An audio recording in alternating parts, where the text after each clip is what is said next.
Jay, thank you for coming all the way from Michigan with what is probably one of the coolest cars out right now, a Ford Mustang GT350, a 2016. Oh yeah. So Jay's here for our little Run What You Brung challenge. Yep, I'm here. And we're going to take his Mustang today and we're going to see if Jay can break 5 seconds, because every time we're doing our 0 to 60 runs, people say, "You guys can't drive, you guys can't drive." And the fact is that when you're a mile above sea level in a normally aspirated motor, which that has. Oh yeah, all of it. Yeah, you're actually down about 20 to 25% on horsepower. So that's a significant amount. Yes, it is. Think about the fact that there's an 8-cylinder there, right? Mm-hmm. And you lose 25%, so now you're really running a 6-cylinder. Yeah, yeah, and 91 octane fuel too. Yeah, yeah. Our fuel is also much lower here because of pollution. Mm-hmm.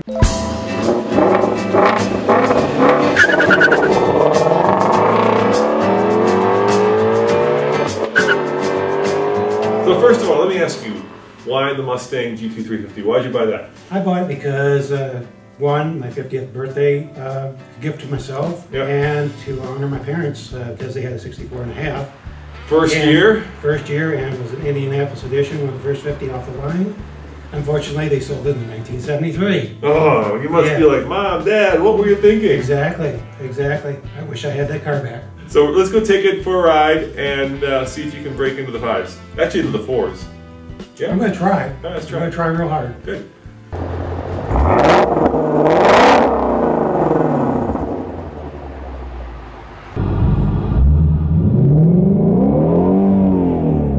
Yeah, that doesn't work. Okay, launch control. I can't figure it out.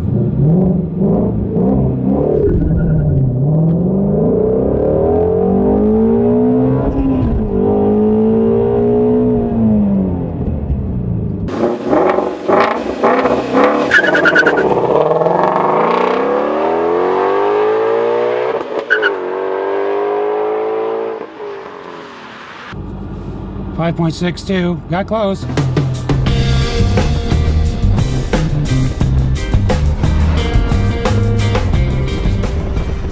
All right, Jay, so this is my first time behind the wheel of a GT350, and I'm very grateful and honored that you let me drive it, so thank you very much. You're very welcome.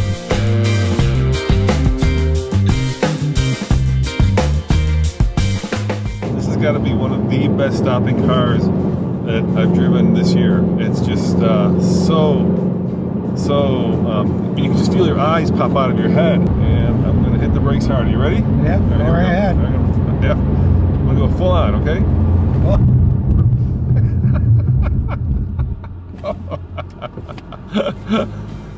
The more I drive this, the more I realize just how short throw and just how precise this stick shift is, and because this engine has so much bandwidth, right? You're looking at a 9,000 RPM red line.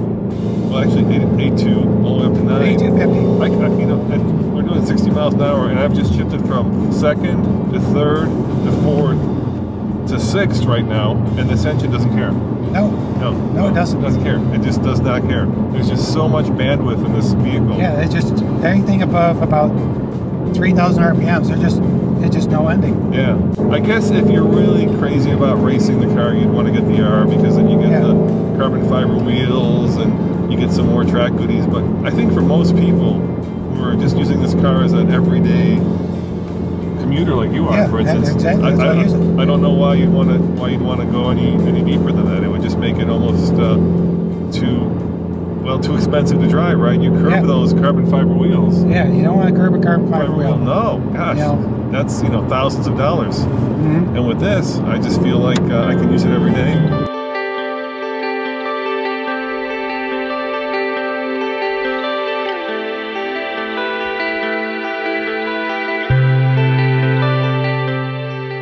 Was it hard to get? Because I know it's a very sought-after car. It's very sought after. I first learned about the car and started working with my local dealer a year in advance before I actually got the car in hand. Did you have to put money down? Did you have to like? Yeah, basically go to a dealer. Hey, this car is coming out. Here's $1,000. Let me know when you can order it. They got hold of me, ordered it, and then it was just the process of waiting for Ford to queue me in line to get the car. I got the car on what was it, March 12th. Wow. This year. And did you get to pick the color out, or did you? I got to pick the color and the striping. Okay. And it's a track pack car, so it's got all the coolers on it. Okay. And I wish it was an R, but those are like unicorns out there. This was hard to get. That's even harder to get. But at least that's a little more comfortable when you drive it across the country. Oh yeah, yeah. It's got a back seat in it, so the back seat helps knock a little of the noise off. Yep. But the Recaros are extremely comfortable, even for a big guy like me. I've heard the opposite, so we'll find out. Yeah. I've heard they're tight, but you know, normally this is a faux pas question we wouldn't ask, but this is a car show, so how much did you pay for it? I paid sticker. Yeah, which was? It came out to $57 and change. Which I think is a supercar bargain. It is. I mean, it really is. The amount of horsepower you get, which is, by the way, 526 at sea level. You drove it here from Michigan and were, of course, in Colorado. What was that commute like? That was really actually quite nice. A lot of thumbs up on the way out. Good weather all the way out here. The car is more comfortable, like I said, than you think it really is. It's got the magnetic dampeners on there, so you can go from soft to sport. Change the car, so it's just awesome. Yeah, it's awesome. Ford's first use of magnetic dampeners. Yes, they are. They hit a home run. They really did hit a home run. And unlike, let's say, the TFL Hellcat, it's substantially less expensive. So you know, ours was $70,000, and that is $57,000, so $13,000 less. Yeah. Now it's a much different feeling from the Hellcat, because the Hellcat with that supercharger, there's a little bit of lag and it just kicks you in the ass. Yeah. You can tell this car is set up for sports. It's a sports car, right? It's a sports car. Yeah, it's become a really good sports car, and you can tell that they've put a lot of thought to the balance of the car, the way it turns in, the way the rear end hooks up. Yeah. It's not necessarily just the kind of car that you want to take down a quarter mile as fast as possible. No, if Ford designed this to go around a track, it's made to turn. Yeah, for sure. And even in this little short drive, I can tell that immediately. And then you gotta really wait for that engine to start. Oh, anything above 3,000, she pulls and it won't quit.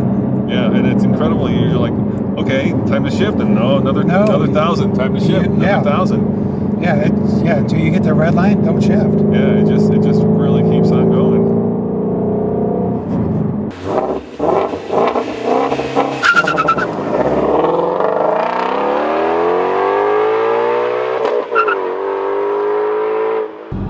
No launch control.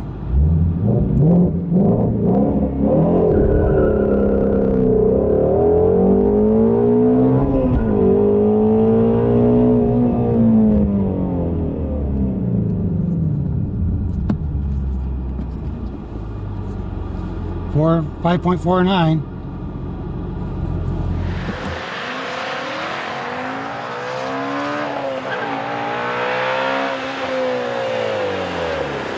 Give it the beans one more time. Try to get them. Get a little distance. That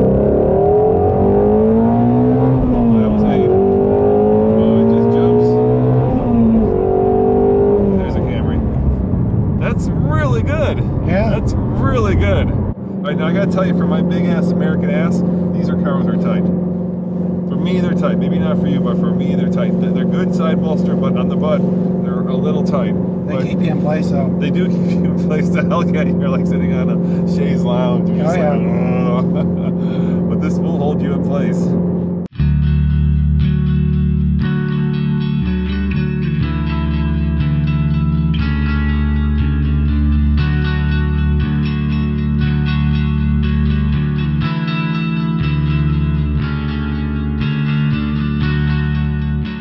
Well, I got you here. What's your favorite part of the car? What do you enjoy the most?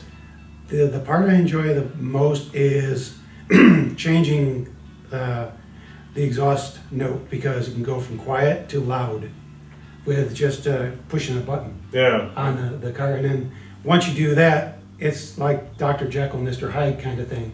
Dr. Jekyll goes in the background, Mr. Hyde comes out to play. Mr. Hyde is very angry. Your neighbors know that you've got a GT350 Oh, they certainly when you hit do. that button. Because some mornings I'll get in the garage and I'll put it into sport and I'll start it up and oh, this car barks when it's cold. Yeah, I can't do any better. How close you get? 5.95. Oh no! It's getting worse. Let me see. We don't want to burn the clutch out. So let me see here. I'm gonna go back here. Your memory. 5.95. Yeah. Let's go here. This one. 5.78. 5.49. So you got you bought 5.5 and 5.62. Well, that's great. Congratulations. Thank you. I'm gonna give you a hand anyway. Okay. Appreciate it. Yeah. Thank you. Thank you for bringing the car. That's the least I can do. Okay. All right. Appreciate it. Thank you. Let's head back to the office. No problem. Let's go. Okay. Listen to that. Does that sound like a truck to you? Or does it sound like a car? Because I've been having an argument all day driving and reviewing this 2017 Honda Ridgeline because I know there's a bed in the back. I know it's all-wheel drive. I know it looks like a truck, but when I'm driving it, gosh, I think it's either a crossover or a car. And well, I'll let you decide because coming up right now is our first drive review of this brand new Honda Ridgeline.